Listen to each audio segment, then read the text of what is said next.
Hosea chapters 9 through 10. Rejoice not, O Israel, exult not like the peoples, for you have played the whore, forsaking your God.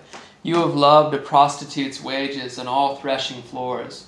Threshing floor and wine vat shall not feed them, and the new wine shall fail them. They shall not remain in the land of the Lord, but Ephraim shall return to Egypt, and they shall eat unclean food in Assyria. They shall not pour drink offerings of wine to the Lord, and their sacrifices shall not please him. It shall be like mourners' bread to them. All who eat of it shall be defiled, for their bread shall be for their hunger only. It shall not come to the house of the Lord.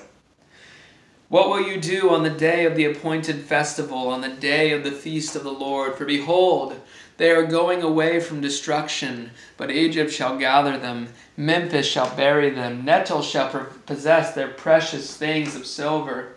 Thorns shall be in their tents. The days of punishment have come. The days of recompense have come. Israel shall know it. The prophet is a fool. The man of the spirit is mad, because of your great iniquity and great hatred. The prophet is the watchman of Ephraim with my God. Yet a fouler snare is on all his ways, and hatred in the house of his God. They have deeply corrupted themselves, as in the days of Gibeah. He will remember their iniquity. He will punish their sins. Like grapes in the wilderness, I found Israel. Like the first fruit on the fig tree in its first season, I saw your fathers. But they came to Baal Peor and consecrated themselves to the thing of shame and became detestable like the thing they loved. Ephraim's glory shall fly away like a bird. No birth, no pregnancy, no conception. Even if they bring up children, I will bereave them till none is left. Woe to them when I depart from them. Ephraim, as I have seen, was like a young palm planted in a meadow, but Ephraim must lead his children out to slaughter. Give them, O Lord. What will you give? Give them a miscarrying womb and dry breast. Every evil of theirs is in Gilgal. There I began to hate them because of their wickedness of their deeds. I will drive them out of my house. I will love them no more. All their princes are rebels. Ephraim is stricken. Their root is dried up. They shall bear no fruit. Even though they give birth, I will put their beloved children to death. My God will reject them because they have not listened to him. They shall be wanderers among the nations. Israel is a luxuriant vine that yields its fruit. The more his fruit increased, the more altars he built. As his country improved, he improved his pillars. Their heart is false. Now they must bear their guilt. The Lord will break down their altars and destroy their pillars. For now they will say, we have no king, for we do not fear the Lord. And a king, what could he do for us? They utter mere words. With empty oaths they make covenants. So judgment springs up like poisonous weeds in the furrows of the field. The inhabitants of Samaria tremble for a calf of Beth-aven.